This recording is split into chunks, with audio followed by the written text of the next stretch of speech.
Come on. All right. What Rocking it out. LMK. Yeah, man. The LMK show. Back in the 80s with the hairband and stuff. Yeah, Ari was playing the air guitar over here, dude. man. I was rocking out, man. That was awesome.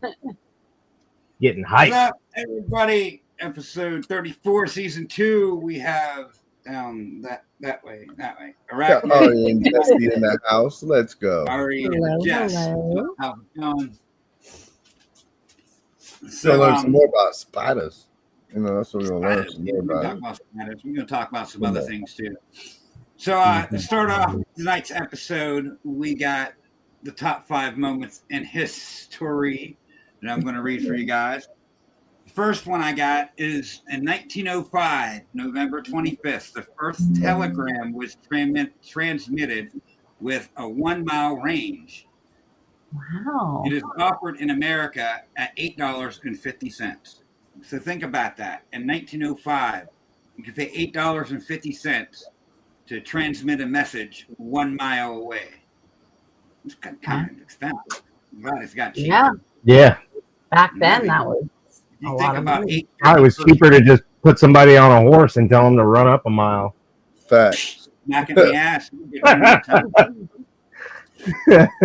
1912, American College of Surgeons incorporates in Springfield, Illinois.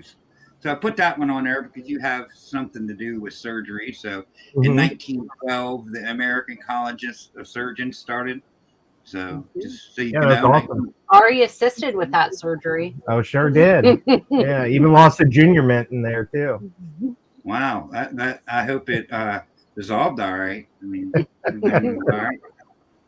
In 1920, the first Thanksgiving Day parade was held in Philadelphia, Pennsylvania. Okay. In 1960, Amos and Andy made its last broadcasting on CBS radio. And today, in 1973, November 25th, the U.S. cuts the maximum speed limit to 55 miles per hour due to energy conservation measures. So that's why they drove us back to 55, all the way back in 1973, because they tell us they want to conserve energy. Well, you know what I got to say about conserving energy? Wow! Oh, yeah. Lead foot. It goes right to the floor. Yep. And that's today's top 5 moments in history. Okay. All right. So we got a joke. I mean, it's a Thanksgiving joke. It's kind of corny. But why did the turkey cross the road? Why? Because he wasn't chicken. That's pretty good. I thought it was corny and funny. So I like it. Yeah, I don't get gong. Hell yeah, that's great. I don't get gong. And then today's top 10 list is the top 10 balloons that have been used the most in Macy's parade on Thanksgiving. The top 10 balloons. The most all time. Now this is all time because there's some weird ones on here that I wouldn't think would be on the list, but they're on the list. Santa Claus. That's a float.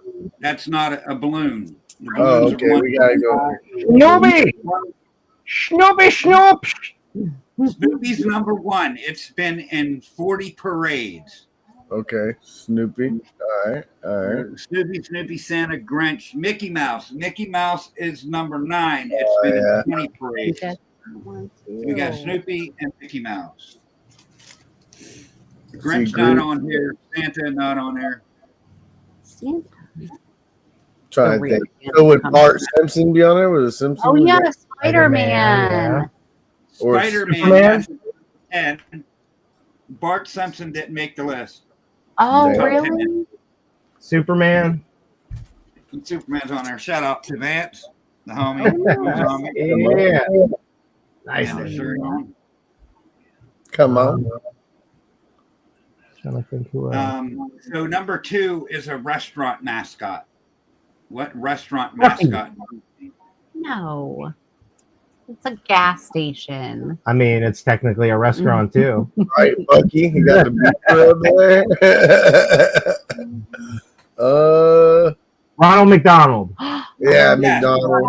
Yeah. Number Yeah. 2 on the list at 31 appearances. You got to think, too, because of the Ronald McDonald House and all that. Yeah. Of course, all No right, what else? Popeye, no Big Boy, no KFC. You The got second one is Spider-Man. a duo that's like from the 50s. It's a tall animal and a really short guy. Gumby. Not Flintstone? Gumby. Flintstone? Gumby, damn it. Not Gumby. Talking about Flintstones? Oh, Quick Draw McGraw. No, Is it Clifford? no, not Clifford. The little boy that's with Clifford. Thundercat. Oh, Yogi the Bear. Yogi No. Boo Boo. Not Yogi. Not Yogi. Good guess. Damn. Not Thundercats. McDonald's is number 2. With a big animal. And a Yeah, he's a little. big animal with antlers. Runs around with a small little guy. Oh, is it Rocky and Rocky and Yeah, Bullwinkle. Yeah, Rocky and Bo. They've had 26 appearances. Secret Squirrel. It's pretty off to me that they'd be this high on the list. The Pink Panther's not up there. No white not on there. Natasha and Boris. It's kind of crazy to think that they're still, even though they're not making cartoons, they still got a float going. Yeah, Rocky. Pink Panther, bro. Pink Panther was the Oh, yeah. snaz back in the day. So Yep. number 4 is a recent craze. I guess it's been out for the last 20 years. SpongeBob, that is number 8. Ooh. SpongeBob was on there. Yeah. Number A 8. recent Hey, what's up, Pokemon. Ian? So this one's recent, and it has a card game tied to it. Pokemon. Like, Pokemon? Okay, but which Pokemon? Pikachu. Pikachu, yes, number Yeah. 4. It has 25 appearances. It's going to be Pikachu or Charizard, one of Does the it two. shoot lightning out of it? Yeah. The balloon, I don't believe Oh, it man, does. Pikachu sucks. This guy might say only you could prevent forest fires. Smokey. Smokey Yeah. the Bear. Smokey the Bear, is number Yeah, 5. bro. Has 24 appearances. Smokey the Bear. Okay, so you said Flintstones earlier, but this is a Flintstones character. Which Flintstone character?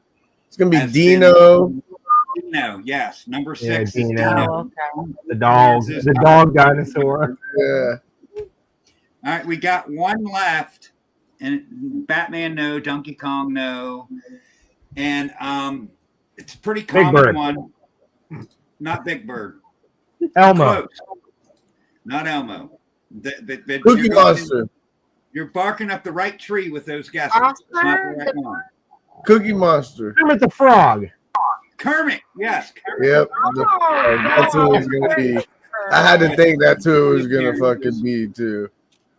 And you guys nailed this list, but number 10 is Spider-Man, 9 Mickey Mouse, 8 SpongeBob, 7 Kermit, 6 Dino, 5 Smokey the Bear, 4 Pikachu, 3 Rocky and Bullwinkle, 2 Ronald McDonald, 1 Snoopy. I Yeah, also Snoopy got always top has. 10 votes. Snoopy always has the big. Yeah. Too, He Big always Snoopy has balloon. one, yeah.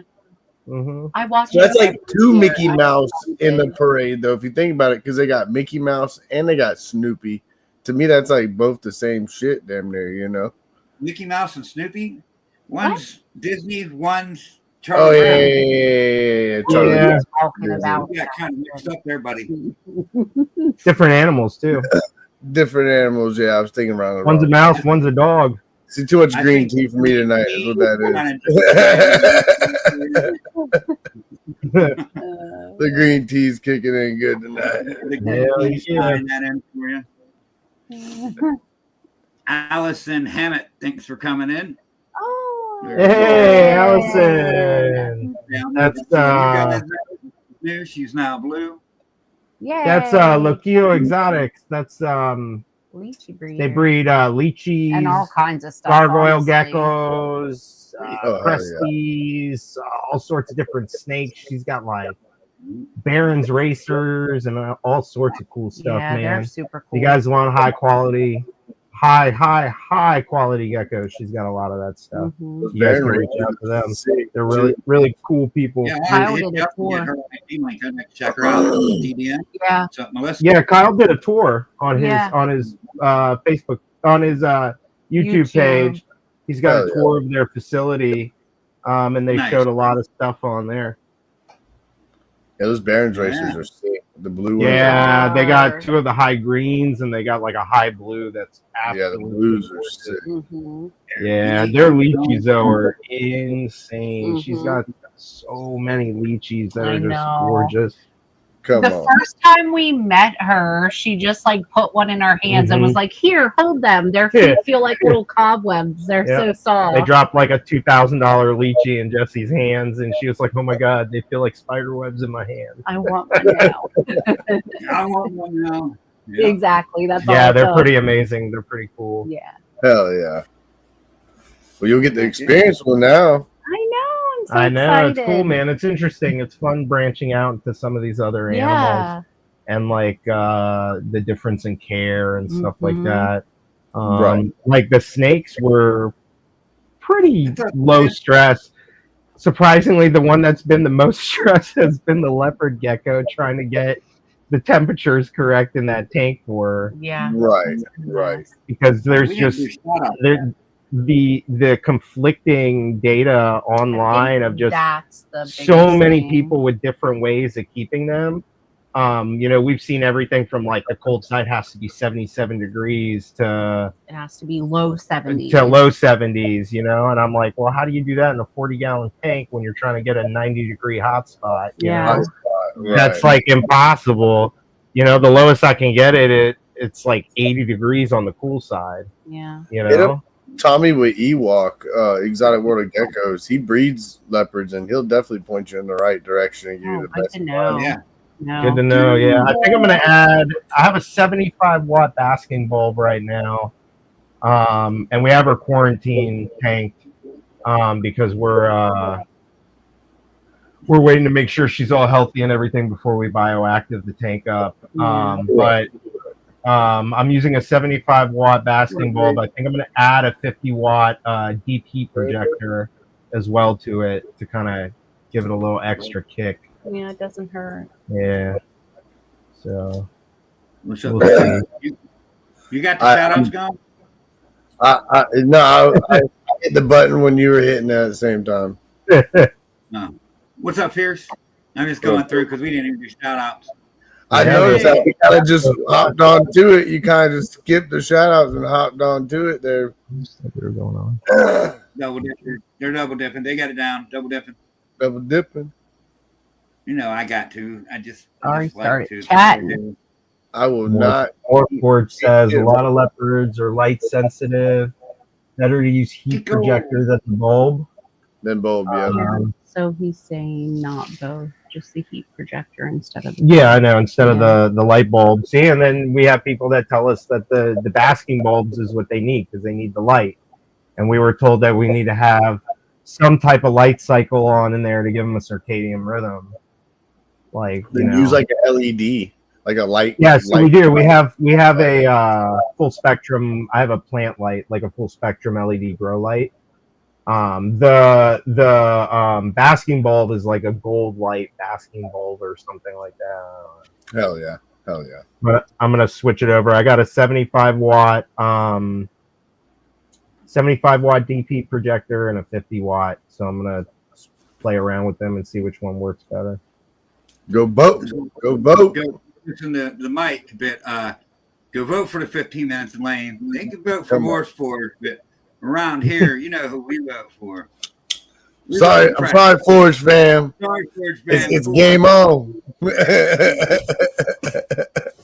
gotta go with Pressure P. And make sure you go over and vote. I ain't gonna tell you for who, but I'm gonna vote for Justin, Pressure P. You guys should too. I'll tell you what, John, you vote for me, I'll vote for you. That's your vote. But if you must, you can vote for Forge if you don't want to vote for Justin. But don't vote for anyone else. You can only vote those two. I don't know what we're voting for, but okay. Who I'm are on we the- voting for? So it's on the 15 15 minutes of lame, which with Chris Eaton, Yeah. he does a 15 minutes of lame contest every year. If you want, Okay. I'll take links to let you check Yeah, it out. yeah. It's a contest with a bunch of breeders, and just we already got like the judges were shown tonight, so we already have judges that are going to judge us through the whole competition, and then Oh, hell yes, yeah. votes, That's and then awesome. we do it. So Nice. Yeah, I'll be getting ready to kick off. I think the voting opens tonight, don't it? no, Thanksgiving Day. All right, Thanksgiving Day. All Yep. right. On 2 days. Thanksgiving Day, You sure everybody. you go So, vote for Justin or more Yeah. George? One or the other. Screw all them other contestants. Hmm. Justin. Here's my daughter showing up. What's up, Lexi? I love you. what's up, Lexi? Aw. Let's see. Howdy. DDM. How's it going? Thanks for coming in, Melissa. What up? How y'all doing? Heck, I'm almost Duval. through. Vance, what's There's up, buddy? Allison Hammett. I'm gonna say what's Greta up to her Vance? again. How's it going? Yeah, I'll bring him Get up. to work. What up, Eric? We appreciate you listening.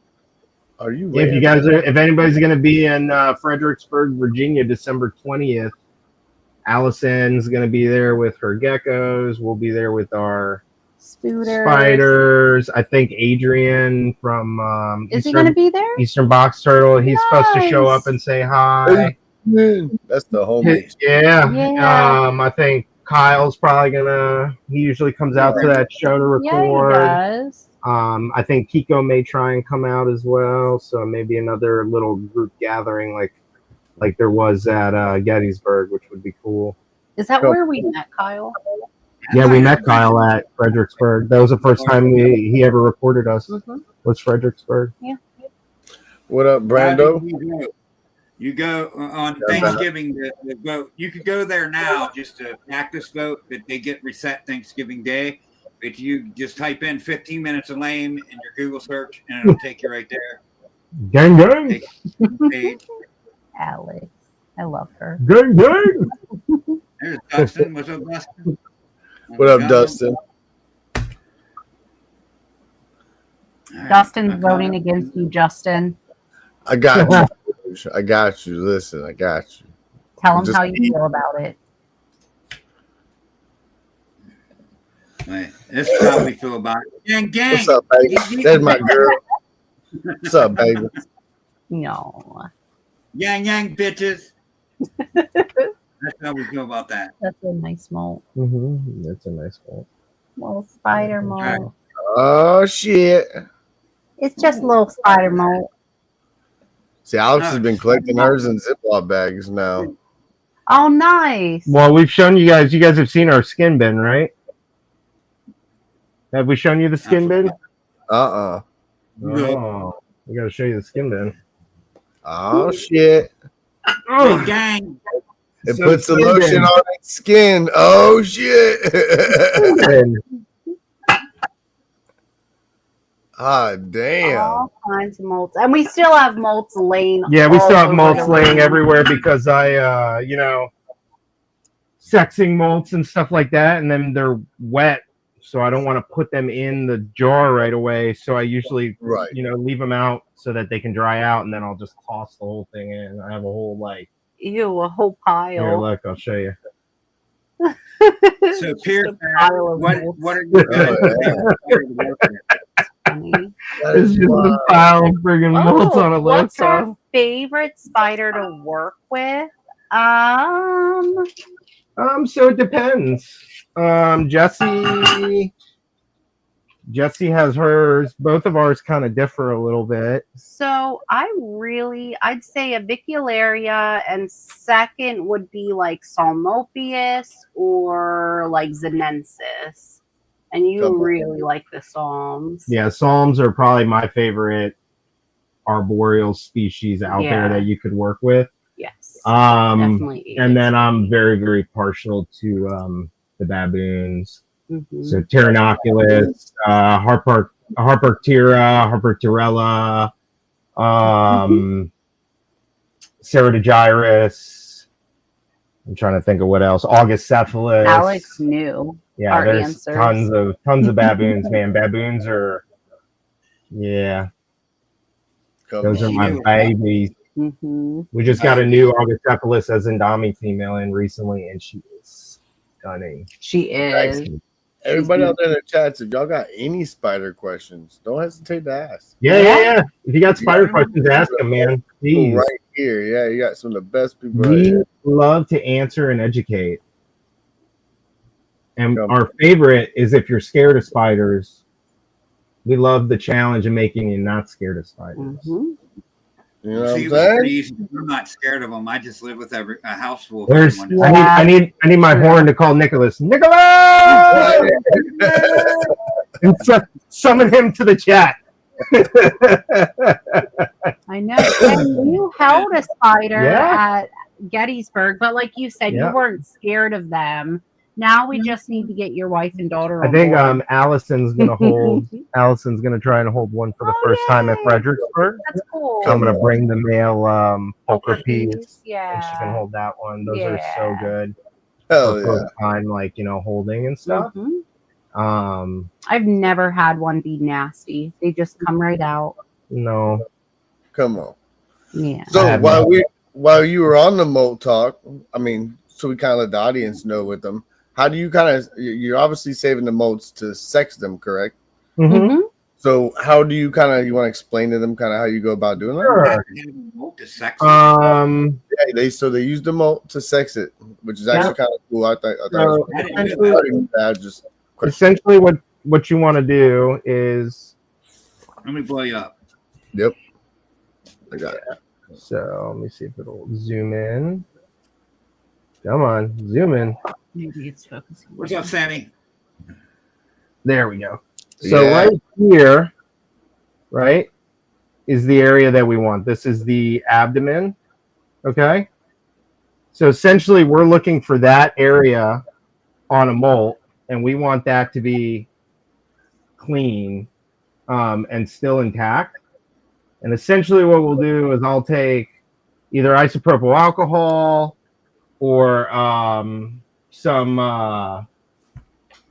hot water and like Dawn dish soap, and I'll soak the molt. If I use the alcohol, it's usually pretty instant. Let me see. I have a molt right now that's up on here. I don't know if it's gonna be a good one to see, but let's see. I had That's it up. That was a pretty good topic while you were already talking about the molt. It's Yeah. Pretty good topic, you know. Yeah. Because not a lot of people know that you got to actually take them molt and to sex them. Yep. And it is hard to see, but there's a tiny area. It's like the furrow right under their book lungs, their first set of book lungs. For a female, they'll have two like little bunny ears like that, and the males will have what almost looks like a belly button in between where the spermathecae would be. The little bunny ears are the spermathecae, and that's what actually holds the sperm after they pair. Right. And he's trying to get one pulled up. It's kind of... There we go. Yeah. All right. So... Oh, there it is. Yeah. All right. So essentially what you do is you get it. I have a coin microscope. This one's a little bit fancier. It's got like a high HD like screen on it and stuff, but you can get a cheap one for like $30. $30, yeah. Right. But this is the one that I like to use. And basically what I do is I keep a little bit of isopropyl alcohol in here.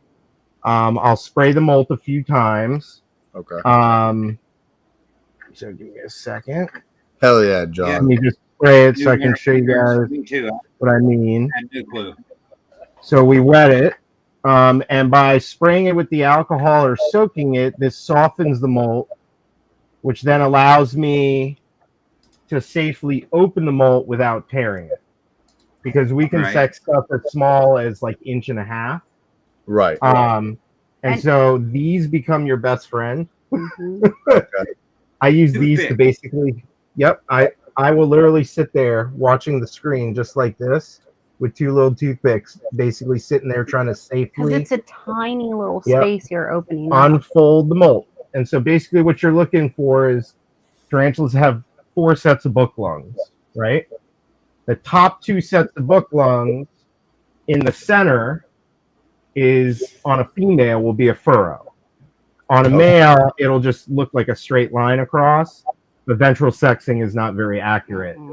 Now, inside on the females, right at that line where the first book lungs are, if it's a female, there'll be a flap, and they call it the epigastric furrow flap, right? And on that flap, there'll be what looks like bunny ears, which are the spermaticae. You might be able to. So, yep, I'm going to pull it around so you guys can see. Oh, shit. We're going to get some... Oh, we're going to get to see. Front knowledge. Okay. Yeah, that's what I was wanting to see. This is how we basically, I get it all on here. I get it open. I use this to pay attention to it while I'm doing it. So now if you look right hold on, I lost there. Right. You see that right there? One. And that's 2. Okay. That's the spermaticae. That's a female. So you gotta really look and pay attention. Yeah, you gotta really look. So there's another. That's a tiny molt. There's I mean the molt is down here. You can see it. It's not very big. It's maybe like compared 2 to inches, my maybe. Finger, yeah, it's tiny. But yeah. So basically, You're looking for those spermaticae that flap. So once you find that spermaticae, that's a female. Males will not have the flap. It'll usually be consistently flat across. Now some males will have a little bump there that looks like a belly button. Yep, and it can sometimes throw you off, and you'll think, oh, that's a bunny ear, and it's not. It's called a gonopore, and it's usually dark. Like a dark black. So I was gonna say when you see that, you kind of be like, all right, well, I see one, let me look for another one. If you don't see another one, then you're like, all right, well, that's the belly button. But if I see two, then that's the feet. And if I'm ever in question of stuff, I always call Jesse over to give a second set of eyes on it. And then if we both can't tell 100% definitively say this is a male, this is a female. If I think it's a male, we'll put suspect male on it, and we'll wait for the next molt to try and confirm it 100% at that point. I am neurotic about it. I always like to double molt confirm stuff. So I usually like 2 full confirmations off molts to confirm a female. And you also keep checking them because the spermaticae darkens up when they're mature. That's how you know when they're mature and they're ready to pair as well.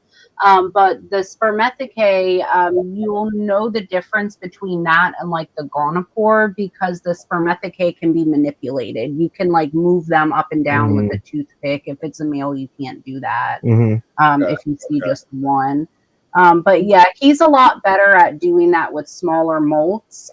If I get something under 1.5 inches, 2 inches, I'm like, here, unfold this. Once you have it unfolded, I can look at it. It's just the unfolding it without tearing it is really difficult. It takes patience, lots and lots and lots of patience, and light hand work, and like I said, toothpicks, really honestly. Toothpicks and making sure that it doesn't dry out while you're working with the molt because it'll tear and start getting real friable the more that it starts to dry out. Oh, and the reason we do a little bit warm water with a drop of dish soap is because spiders are hydrophobic. Tarantulas. Tarantulas are hydrophobic. So if you throw a molt into a cup of water, it's not going to break the surface tension. It won't get wet enough to manipulate it. The Dawn breaks that surface tension and allows it to actually absorb the water so you can spread it out. And the alcohol goes right through. That was a little trick from a breeder friend of ours. Shout out to Eric. We love you, buddy. Eric. Come on. He sends me 10-page text messages, and I love it. It's like a cryptic message every single time. I gotta read through it and try and figure it out. But we love him. Love Eric. He's the man, bro. He's really interesting, man. He's taught me a lot about behavioral stuff with tarantulas. He does a lot of behavioral study of the tarantulas and how it if they memory and stuff like that. And some of his some of the stuff he's figured out is really interesting. He's doing something right now with hibernating, like a species that he believes hibernates Oh yeah. over the winters in Asia, which kind of makes sense if you think about it, because if they're fossorial, they'll dig down. And it's colder under there. Well, no, they'll dig down to pass the frost line. So once they're past the frost line, the temperature stays warm. Like temperature, Underneath, it's a steady temp. And you know, these species will dig really, really, really far down into like the dirt. So my theory is that during the winter they go down further, and they basically just kind of like hibernate for the winter and stay down there. And then because there's not food for them to grab anyway. I mean, I guess they don't technically hibernate, but since there's a lack of food, it's warmer down there, but there's a lack of food, so everything just slows down naturally, I would assume. Like, yeah, they just do, you know, they just go into their tarantulas, you know, they can go a year without eating. So they go a few months without eating, just chilling there. They have access to water because I'm sure it's, you know, it's humid. Well, they can go right out to the ice and probably. Yeah, if they need something, you know, but they stay down there, and then, you know, in the spring they come back up when there's, you know, food again, and, you know, mating and time to, you know, lay eggs and stuff.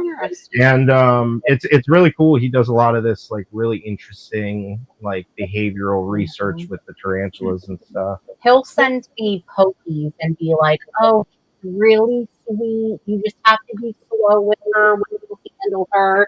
I'm like, Eric, you're crazy. I have no intention of handling her ever. He sent us a Victoria female that we have, and he sent literally, I swear to you, he sent a cork log with her because it was her security log. He was like, and I have it. It's in there. She's in there right now, I think, laying. That's hilarious. Security log. It's amazing. Like, and he like works with. He's done work with species where he said he took the male out of the enclosure, and the female got really mean and like would like start charging the glass and stuff like that. And then he would put them back in the enclosure, and they would just normally sit by each other and relax. And so he's like, you know, writes all this stuff down and documents it all. And it's really interesting to see somebody, you know, studying the behavioral side of these people. And, you know, thinking that they're really, you know, giving them more, you know, credit that they're actually smarter than we think they are. Right. No, they do everything for a reason, more or less. There's a reason why they do it. Yeah, they don't waste energy for any reason. Not at all. That makes sense. Yeah. So why spiders? Why did you guys choose spiders to go nuts with? It was honestly me. I guess kind of went down the rabbit hole. I was terrified of spiders, and I started thinking about getting a jumping spider. And Kiko Tenzin, the business name, Flora Esoterica. That, yes. Yes. I had talked about getting a spider, so he, at the next show, he was like, "Oh, I have a gift for you," and it was a jumping spider. And I was like, okay, well, I wasn't really ready for one yet, but I guess I have one now. So let me research how to take care of it.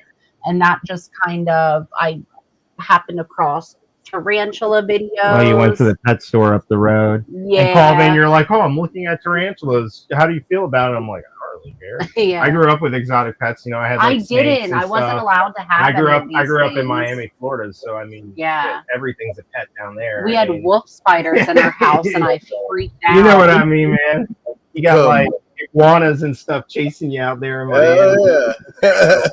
We grew up around reptiles and stuff like that down by me. I mean, there were multiple, you know, breeders and stuff down by me in you know, the area of Miami where I was, because I was only like 30 minutes away from Homestead. Yeah. You know, where a lot of them are out there. Hell yeah. It's right up on Everglades City and, you know, and all that area. But Bosa's in the chat. That's where he is, Homestead. Just kind of was a spiral after that. It was, yeah. I got that first tarantula, and I get it. If I'm taking in a pet, I'm going to make sure I'm giving it the best care I possibly can, because, like, I owe it to that animal to take good care of it. Right. So I went down the rabbit hole and discovered all these different species, and I would talk Ari's ear off about tarantulas day in and day out, and he started getting into it too. And when Ari gets into a hobby, he gets into the hobby. So exactly, it just snowballed. So You should have seen when I played Warhammer, bro. oh The god. whole basement was shells and probably, I don't know, 10,000 miniatures down there easily. Yeah. Hell yeah. Hell yeah. But I was into plants, and I brought hundreds of plants. Yep. I was gonna say I gotta ask though, because like I know Ari, you and Kiko actually did plants and stuff for a while. Well, Jesse and I did plants. Yep. Yeah, Okay. Jesse and I, our original business was called Foliage Fanatics, Mm-hmm. Okay. which was our original business, and we did we did some plants as far as like propagating stuff. We learned how to unflask like tissue cultures and stuff like that, and acclimate them properly. I did a lot with like rare terrarium begonias and stuff. And then I did a lot with nepenthes and rare carnivorous plants. I used to have a highland tent and a lowland tent that were temp specific. And that's how we met Kiko. Yep. He had bought plants from him online, and then we were already plant vendors, and we saw him at a show, and Ari came back to the table and was like, dude, I've bought plants from this guy before, and he's at the show with us. And then it just kind of their little romance blossomed from there. And then Kiko and I became he's got to watch you guys actually kind of like since the plant, you know, and then y'all went to breakfast. He's got to watch you guys grow and do the whole thing. You know, it's actually really cool to like sit back and reminisce on like, oh, you remember when we were doing this, and now look at it. You know? And I mean, if it wouldn't have been for him encouraging us, because we did something a little bit different. We were like, there's a lot of plant vendors out here, but they're all selling the same plants. So how can we be different? So we started doing like art with plants. Terrariums. So we did terrariums, we did mountain staghorns, we did kokodamas, we did propagation stations that we sat and made by hand, like all hours kinds of and cool hours stuff. of making stuff. So tedious. But that's what we did. Like that's how we found our place in the hobby, or you know, that community. And then Kiko told us, you know, you could go to reptile expos and not only sell those terrariums, but do bioactive enclosures for reptiles and sell them. It's just a terrarium on a different scale. So we started going to the reptile expos, and then once we got into the hobby, we started doing pre-built enclosures as well for spiders. And then we were like, why don't we just start breeding and selling spiders too? It only makes sense. We started with 5 versi. Yeah, we started. I found a picture the other day. We had like 5 verses on our table along with all of our, you know, terrariums and pre-built enclosures. What would you recommend for a first spider? Any Grammostola, Pulchripes, Aponathelma. Yeah, brachies are great. They're easy and hardy. The Grammostola, the Pulchripes won't kick as much. Avix are, depending on the size, they can be finicky. But awesome. I love Bumbas. I think they're a solid first, you know, beginner species. They're a dwarf species, and they're really, really, really hardy. Trying to think anybody else. Dolichothele is always a good beginner species. Any of the Salmocaeus are fine if you don't mind something fast. Anything else? The curly pretty simple curly too. Hair, curly hairs are good. Absolutely. They are pretty simple with care too. Titty Generally. Say titty caca. Yeah, any of those are really good. I mean, Red it's such a weird, brachies are good. You know, beginner spider. There's not really, I would say, a beginner. I mean, there's ones that are more calm than others, but it's really your comfort level with spiders. We've had people come up and buy an OBT as their first spider because they've, you know, they've worked with, you know, centipedes or venomous animals before, and they're just like, you know, I'm fine with it. Yeah. So it's just really your comfort level with that animal. As long as you know what you're in for, you know, anything could be a good first. And people don't realize it, but it's a commitment. I mean, some of these species live like I've learned years. What really does kind of freak me out though are those GBBs. Like they are freakish fast. Like they're freakishly blind. Did you know Like, that? Oh, I didn't know that. Yeah. They have That's even 8 worse. That's even worse. So Yeah. it makes their movements Blind, seem even yeah. more erratic. But no, GBBs are a Well, this special is a kind psycho. of That thing is like, skittish. Yeah, they're And they crazy. kick theirs the whole time too. Yeah, they're a little wild. They are wild. Y'all need tappies. Tappies are a cool. wild spider. They're probably, in my opinion, the fastest species that we work with in the hobby. I don't think there's any other tarantula that's faster than them. I mean, they are lightning quick. I got one as like my 3rd or 4th tarantula, and literally I was crying by the end of the rehouse. Yeah, It was she such a was disaster. she was scarred. She was scarred from rehousing tarantulas Oh for my like 3-4 God. months. She wouldn't like rehouse a tarantula. It darted. I did them just so it darted on me, and we were using a tarantula cribs enclosure, and their magnets are so strong. It was a coffin, and it darted, and I went to go put the lid on, and it snapped shut on its leg. And I saw its leg. Like, it was so fast, I didn't even know what happened. I saw its leg laying in the bin and was like, is that its leg? Did I do that? I was so upset. Jeez. She just produced a sack. I mean, it grew back in 2 molts. She just It produced a was sack fine. for us. We were pretty happy about that. Yeah. Yeah. We've been breeding pretty hard recently. We actually had a breeding. We did a pairing tonight. I had a customer over. It was pretty cool, actually. Yeah, that had a male Linnathele that had hooked out, and he was very sad about it hooking out. And I said, "Well, bring it over to the house, man, and I'll pair it." And we offered, to give him a spider in exchange for it, which he's trying to figure out what he wants. And then he was like, he was like, "Do you mind if I come and just watch you guys pair it? I've never seen a pairing." And I was like, "Yeah, dude, I don't care. Like, come over to the house, man. We'll get this spider paired real fast." And that's what we did. It's cool seeing it in person the first time. Our first pairing, I think, was the Delicathele Exilis, wasn't it? Yeah, was Yeah. Exilis. Yeah. And- No. Was Munchkin Klein. Oh, that's right. That's right. Our first pairing was Munchkin. See, Yeah, I was watching Ari that day doing it, and he had that brush on in there and stuff. And that's what I told Alex, is like, look, by me watching Ari, I think I got this shit. She's like, for real. You It's just trying to talk her into it though. I'm getting close. I'm trying to talk. Yeah. Having a second person there helps so much. So if you're on board and willing to help, that'll definitely spider help. breeding's like golf, man. It's very, very frustrating. Oh, and you got to just keep doing it a bunch of times till you get used to it. And when it goes well, it goes really, really well. But when it goes bad, it goes freaking awful, and it sucks. Jeez.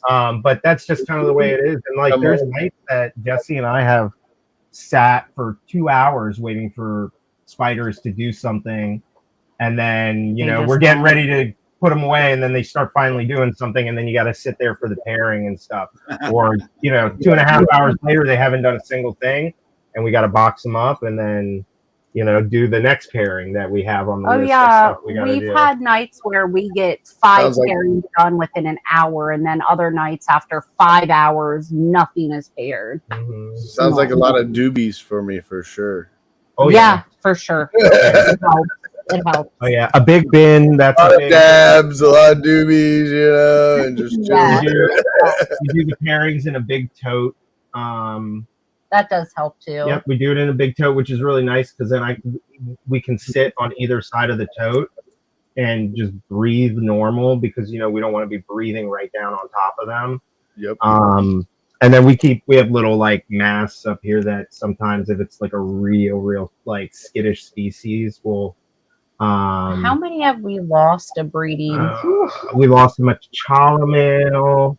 Versus. We lost a Versi male. Cosmos. Elitzi and Elegans male. 5, 6. No, I lost the OBT Kygoma male. More than that.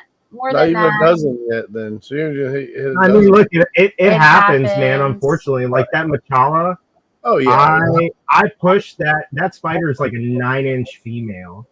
I pushed her off that male at least 3 or 4 times, and she just pushed the brush out of the way like it was nothing and went right past it. Yeah. And still, like, I mean, she was intent on winning. Like, I tried hard. You can ask and we Jesse. knew it was coming too, so we tried to prepare for it.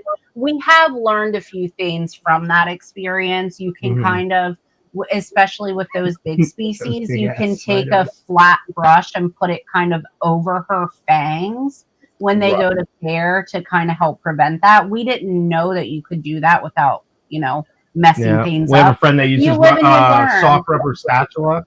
Yeah. They'll just drop that right in between them, so that way if she bites on the spatula, and it gives you time to get the male out. Well, that's the biggest thing with spider breeding is being patient, and at the same time being patient, you're constantly watching their body language to see what's going on in the enclosure.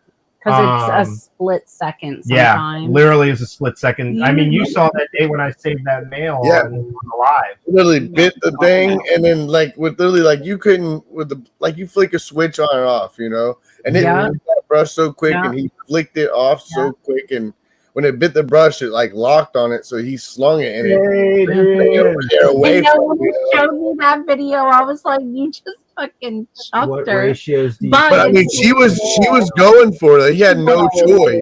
He literally had. You could see how ratios as far as what breeding, like breeding. So it depends on the species, but we usually like to keep 1 to 2 breeder females of the species we're breeding. And we don't always have a male for each female. So one thing that is really cool about the hobby is people will loan out their males a lot. So when we have a female that's mature and she molts, we'll reach out to our breeder friends and be like, hey, we need a mature male of this species. Or they'll post up, hey, I have these 5 mature males. Does anyone need them? And then they'll do a breeding loan with you. So you take the male, and then if you produce a sack, you send them half of it. Half of it's theirs. And that one male can make its round. 3-4 breeders easily. Yeah. Typically, they're good for 5-6. Your Versi male is still kicking. Most. That Versi male has paired. Is he still going? That Versi male has paired at least 4 females with one person, and then went to another breeder and paired all 4 of his females. And then next week, he's shipping them out back to us because we're going to pair him with our female here. We're getting them back? Yeah. Oh, yeah. So we're going to pair our female here. Is that the one I grew out from a little baby? Yeah, he's a That tank was my too. first first Versi. I'm glad he made his round. But I mean, that's what it is. There's a group. We have a group of probably I'd say about 60 breeders. There's a good core group of breeders that we all stay in contact and basically are passing males around to each other and just trying to help each other out so we can produce as much as possible. And then there's people we have people that we've met like Petra and Michelle who are just hobbyists, but they breed because they enjoy the breeding. And then what they do is they take the stuff that they breed and they give it to the vendors at very, very low cost or even sometimes free. So that way we can give it back to the community and try and get it out there at a lower cost or make it, a really cool freebie item or something like that. They just doing it, which is great. I mean, it helps us out as breeders and vendors doing what we need to do, because then it's not just us that's doing the breeding and the vending. The breeding 100%. It's hobbyists out there breeding and then helping supply us. So that way we can bring this stuff out to people at shows and make it accessible. And we'll also, if we have inventory and we confirm something as a male, even if it's something we don't need, we'll pull it back and grow it out. That way, once it does mature out, we can be like, hey guys, we have this mature male who needs it. Go ahead and take them. Who wants it on a breeding loan? Come on. And some species like Incy, we have friends who Donna has produced and Zach Fraud. 21 NC Arachnid egg sacs. Acres, I think. Arachnid Acres. Yeah. Yep, she has produced 21 NC egg sacs this year. So when we NC get queen. them, yeah, she said she doesn't want to be the I don't NC care. queen. She's the NC queen, whether she likes it or not. She produced 21 sacks this year. I know. She's the NC queen, bro. I was like, we sold off our females. We were like, we don't need them. Yeah. She's got that on lock. Right. We'll have enough NC in the United States now to last the hobby forever. Right. Donna's got You that think on even if lock. that's 100 babies, like a sack, that's 2,100 slings of NC from different bloodlines, man. Yeah. That's insane. We'll just buy them wholesale from her and offer them to our customers. Yeah, we don't she need just to breed them. She just supplied the entire hobby essentially for the year. Come on. That's smart though. Shit, she just killed it with it. Ran it up. Oh, yeah. She's a Mhm. dope breeder. She's awesome. Which is, if you guys collect and you're ever interested in breeding, do it, because lots of people like Jesse and I and a lot of our vendor friends, we'll buy stuff off you guys. Yeah. If it's good quality captive bred stuff, Oh, yeah. we're always looking to increase, putting more bloodlines and stuff like that out into the hobby, Yeah. so that you don't basically get stale genetics essentially. True. Because True. essentially after about 4 generations, they believe the genetics start to decline and taper off, and you start losing like viability in the sacks and stuff. Yeah, that makes sense. Yeah, so you can keep breeding, but after about 4 generations of that, Yeah, it just that same bloodline. Yeah. So that's why it's really important to mix the different genetics and bloodlines, which is why we send stuff to breeders all around the country, like friends of ours like Eric, we trade spiders back and forth. He'll send random boxes of stuff to us, and we'll just pack boxes of spiders and send it to him as well. We won't even tell him what's in there. I'm just like, hey man, you have a package coming next week. Always a surprise. And he just goes and he's like, oh man, why are you sending me stuff? And we'll send like a few spiders out to him, and just trade spiders back and forth, because that's ideally, that's really what we're, like I said, we say it a million times, we're not in this for the money. We do it because it's a passion project. We really enjoy working with the animals and spreading that love of the animals out, is really important to us. Yeah. And changing that fear of spiders. And no, we don't breed anything besides spiders. We keep snakes. Just humans. Yep. Just humans. Just human. We're getting down close to the end of the episode. We're going to run some sponsor videos. Yeah.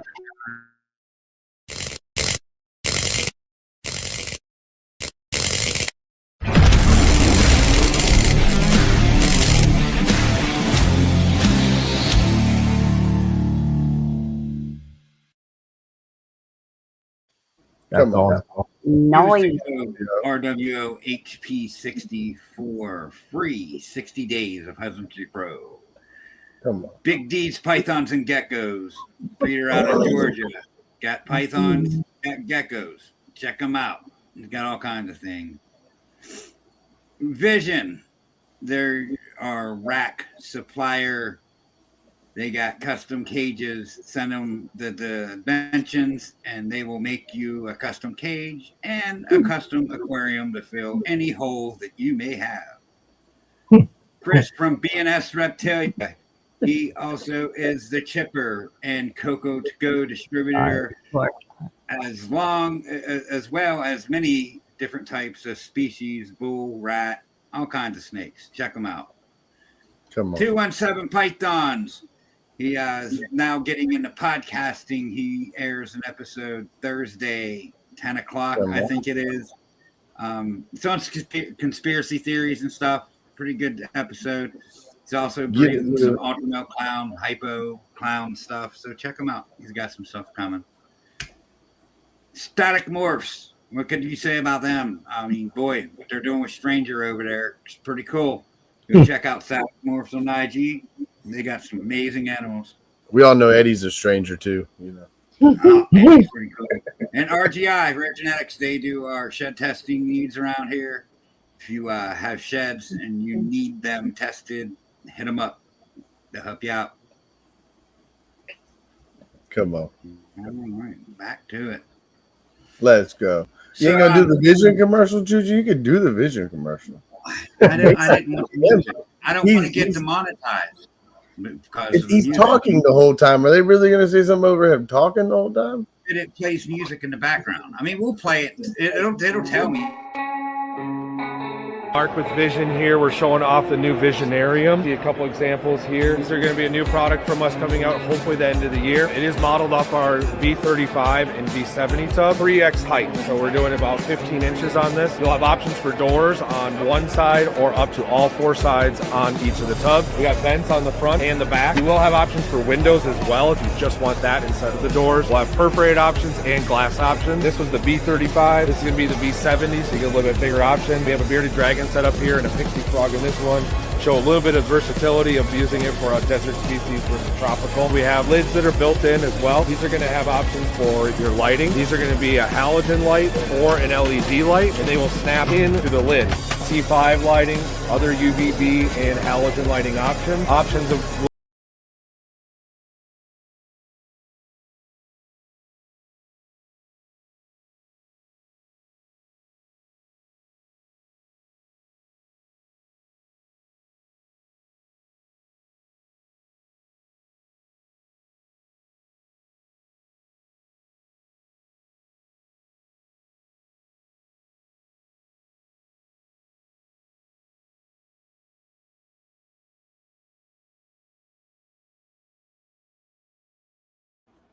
www.visionproducts.com. US. Is it .com or US. .net? .us. Yeah. .us. .us. Look, You messing can this get shit up. I almost got it right.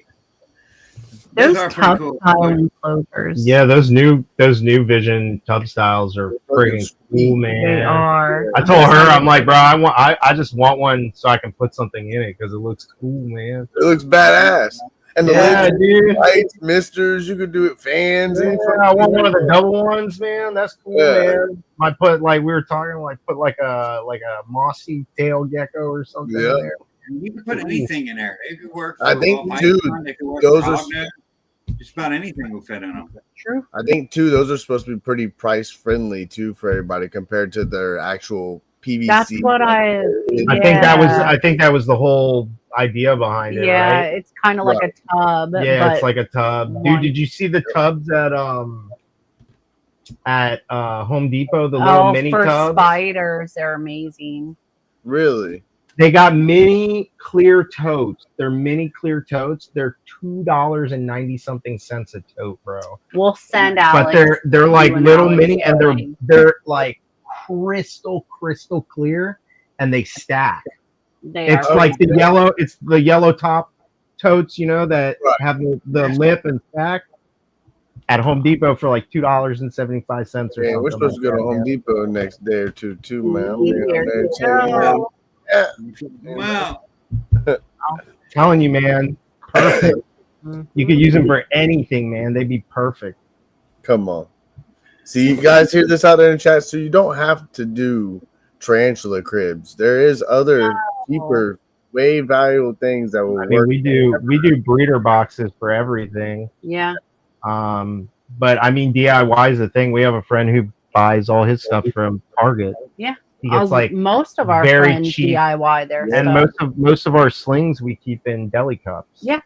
I mean, it's not the prettiest thing, but when they're a sling, it's who cares? You're not really trying to see them. You just want them to grow so that they can get past that fragile stage. Yeah, you don't want to give them too much space.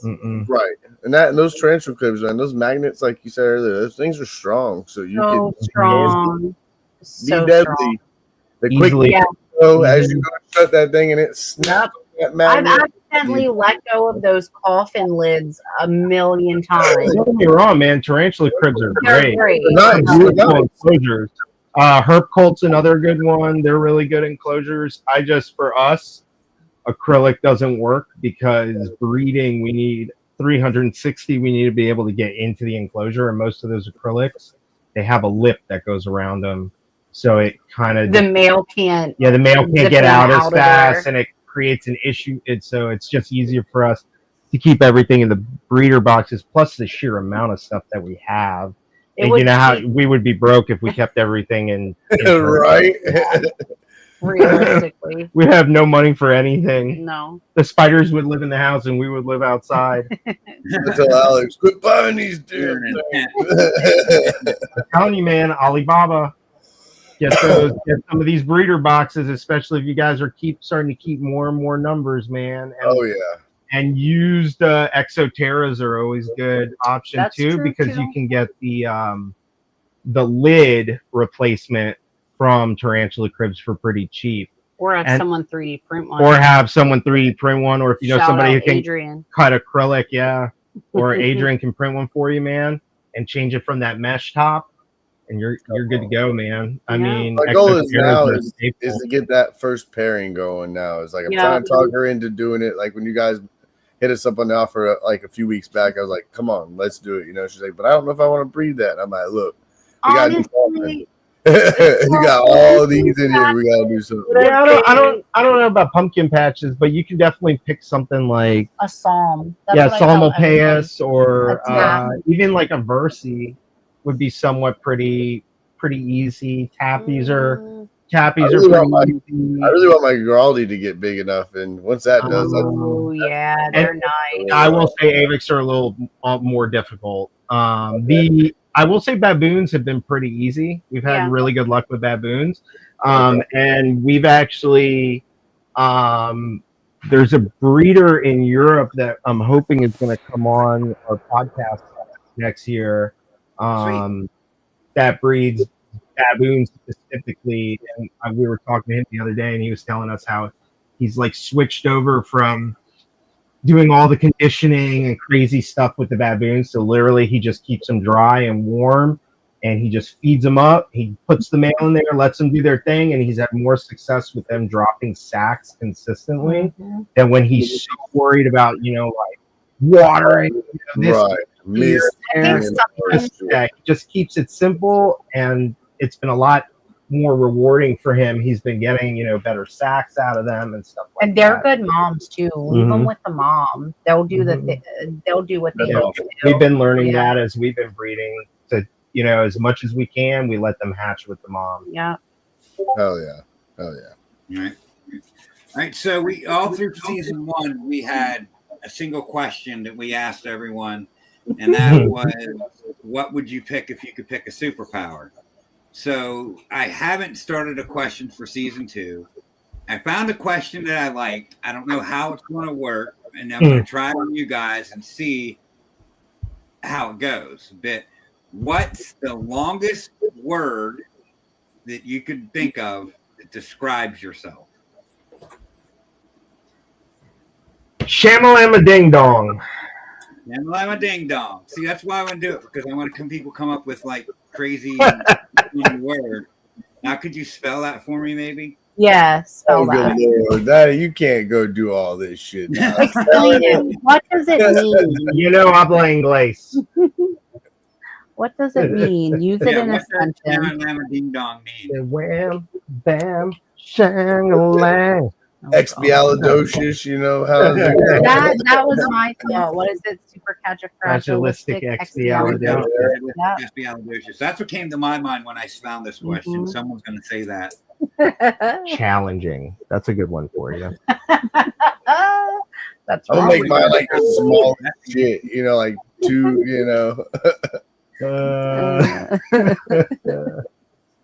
You're a douche. I'm funny. Super douchey. Yeah, of course, bro. I got the man bun. I gotta be douchey. Super douchey. I mean, all right.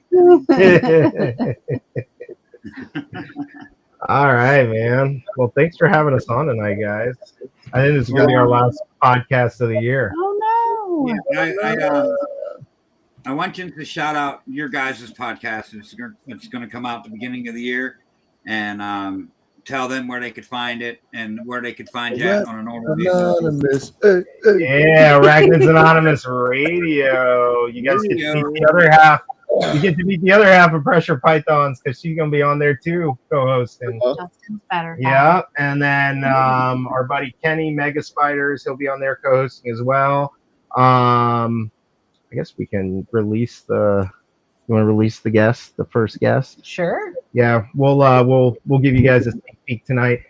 So the first guest that we have coming on in January is going to be Marshall Arachnids, Ryan Marshall. Nice. A big breeder, known in the business. They do really interesting stuff with Thermal gradients and heat regulation for the spiders. So we're really interested in like picking their brains and they do a lot of work with net casting spiders too. The ogre face net casting spiders, Project Safety Net.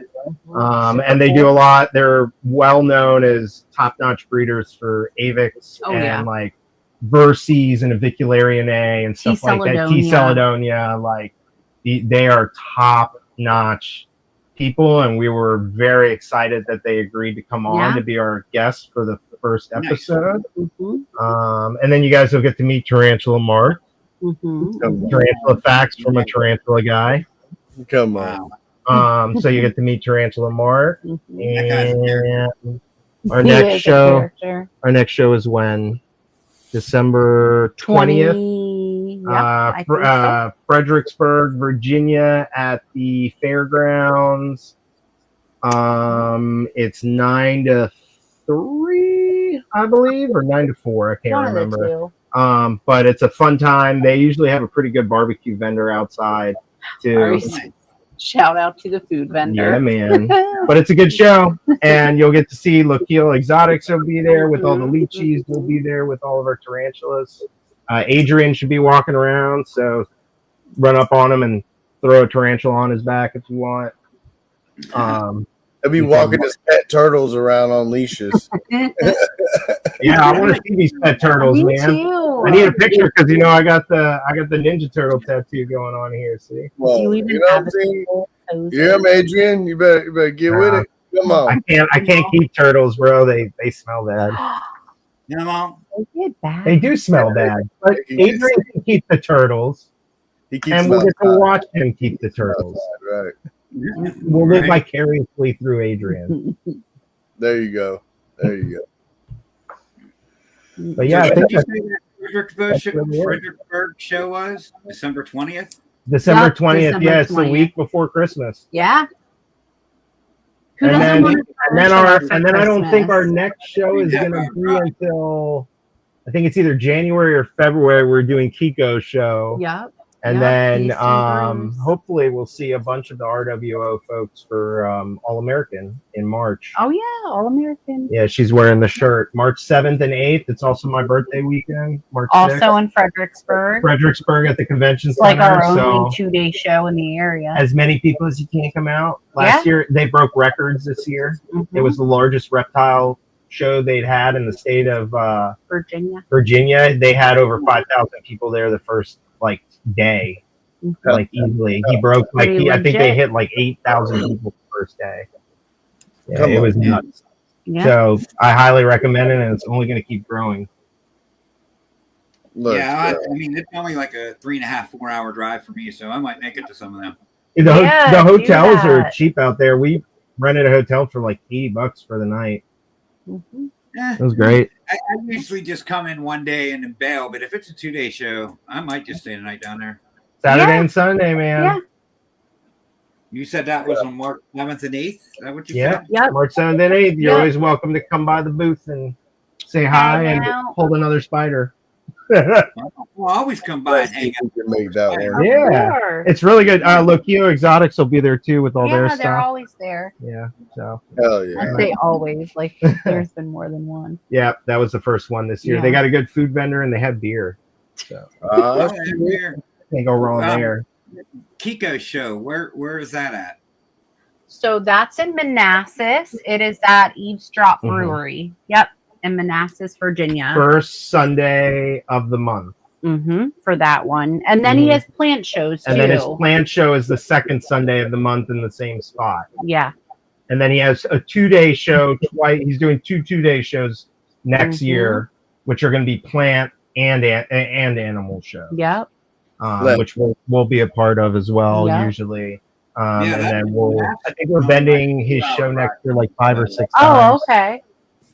Yeah, you would love Kiko shows. They're awesome. So I'm gonna have to make it down to one of them as well. Yeah, absolutely. It's a fun time. Yeah, and it's every month. Right. Yeah. That's just to come hang out. I mean, everyone's so free. Yeah, I mean, that's honestly the reason why we do it. We just go there to hang out with Kiko for the day. Yeah.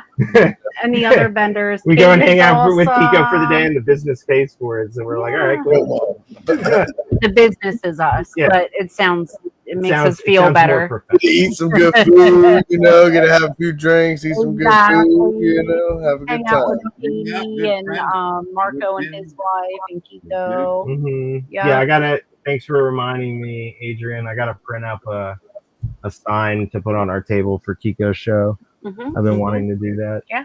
So I'll have to get something put together. Yeah. Because we want to promote Support the guy who got us into this. Show in Manassas. For sure. 100%. If I could get Brad Pitt to step away from his fabulous life, I mean, I'd bring James down, but I don't know if Jurassic Jim is. I don't know what's going on. He was like living life with this girl, and then he started posting posts like, "Why do everyone run away when you get fillings and stuff?" So I don't know. Oh no! I think that girl left. We'll find out. Chasing them youngins, man. We'll figure it out with his choochie ass. I don't know what's going on with him. He kind of just like comes and goes. Or Choochie. Or Choochie. All I know is he'll be at Daytona. He'll be all right when it comes down to that. Yeah, he'll be at Daytona for sure. All right, Justin, you want to start wrapping us up? Well, like I tell everybody, speed humps in the road. Keep on going over them. Keep your head up. Don't let your head down, because they bring your head down, it brings you down. And chats, couldn't do it without you guys. And Ari and Jesse, of course. It's always fun hanging out with you guys. So learn some more tarantulas. Come on. So there's my little spiel. You guys got to hear. And happy Thanksgiving. For those that don't get to see, happy Turkey Day. Eat your ham, eat your turkey, fall asleep. Smoke some more green tea, eat your ham, eat some turkey, fall asleep again. Vision Rack. US. Go to visionproducts.us. Yep, visionproducts.us. .us. All right, Jess. I mean, it's a pleasure as usual. Anytime we interact, it's a good time. We love our RWO fam. I'm learning about spiders. I just might have to get one. Like, reluctant to everyone else in the house, I just might have to get one. I mean, I've always found them somewhat fascinating, and now that I'm learning about them, it's just like, why not? You won't. You won't. It's a rabbit hole, my friend. Trust me, it's a deep rabbit hole. I want to go and start breeding them because, like, hatching out like 200 spiders in the house, I don't see is that going too well. So we're gonna, It's not even breeding them. It's the problem is that you'll get one and then you'll see 10 more that look amazing with colors and variations that you want. You're like, damn it, now I need those 10. He also doesn't want to push his luck. Well, Ken, when you breed them, you store. When you breed them, Ken, you store the egg sacs, and all the air vents in the house. So when they hatch, nothing could go wrong. I mean, Jessie has wolfies. She keeps little baby wolf spiders. I do. That's like the wolf spiders. They're cute. Literally, I could go out into the yard and probably find them, and plenty out here. I mean, I keep telling them to not kill the spiders because they keep the other bugs away. Exactly. The other bugs, but yet they want me to kill all the spiders, and I'm like, I'm not killing them with spiders. I will just fucking for you. Jessie goes outside and feeds the wild spiders outside, and our bathroom spiders she'll feed too. If we have like daddy long legs that'll drop a sack or something of babies, she'll go up and feed the mama like little roaches and stuff. Well, it's funny, Ari, since you told me about the Black Widow stuff, how they'll keep reducing. I look in my garage now, and like when I see a web, I'm like, is that a nest? Is there a mama up there? Because if so, that bitch. Yeah. Yeah, so, you know, you can if Yes. you find like a widow nest, don't harm the female. I'm But gonna take it. if you're worried about Yeah. like them producing a bunch of Yeah. babies, take the sack and you can throw the sack in the freezer. And Freeze the sack and it'll kill it. And that's a safe way to kind of try and regulate the population around. Like if you have like a problem with them without trying to knock them out completely. Yeah. Because they are very good for taking down bugs yeah. and stuff And like they that. Oh yeah, they eat a bunch. And Robert. like I said, I don't always have the black and red ones. I get like the Yeah. brown ones too, which I didn't know there was Gotcha. brown ones until Yeah. like Mhm. 5 years ago when I had an exterminator come by my house. I'm like, look, these guys are everywhere. Yeah. And he's like, oh, you see all these brown ones too? Those are black widows. I was like, wait, what? Them things Yep, are brown everywhere. widows, red widows. We currently have in stock widows from Madagascar. They're Mhm. called that's Lactodectris menavodi, and They're they're the cool, too. Madagascar widow, and they're very interesting because they have like white spots on them. Mhm. Oh, wow. Yeah, they're cool. They are cool. I They love just, like every other true spider, they live like 2 years, and if you get a male, it lives like a total of like 6 months. Mhm. So it's a kind of like, shame. Yeah. you know. Still cool though. Like a jumper. Yeah. Mhm. Yeah. Yeah, I Jesse likes them. I don't get attached to them. I can't do jumpers. There That's was all. a I've been buying them damn on things. my It's car just the other bad. day coming out of Walmart, and like Mercedes was like trying to swish it off the car. It's like, no, don't. Like I tried to get it on my hand. It walked up on my hand, but it got all defensive. Put its little front legs out. Oh, that's so cute.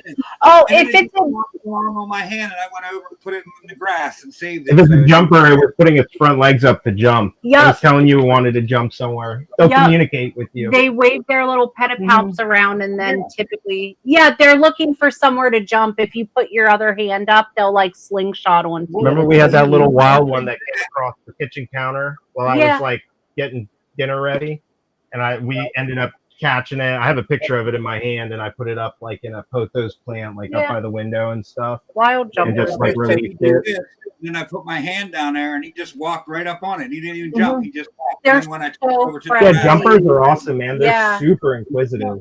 They're the most intelligent, one of the most intelligent spiders. Yeah, they there they are. actually will build bonds with Mhm. like their owners and stuff like that. They're just so freaking labor intensive Oh, it's to not. keep them. Yeah, man, this misting every day is annoying. You don't have to I'm miss sorry. every day.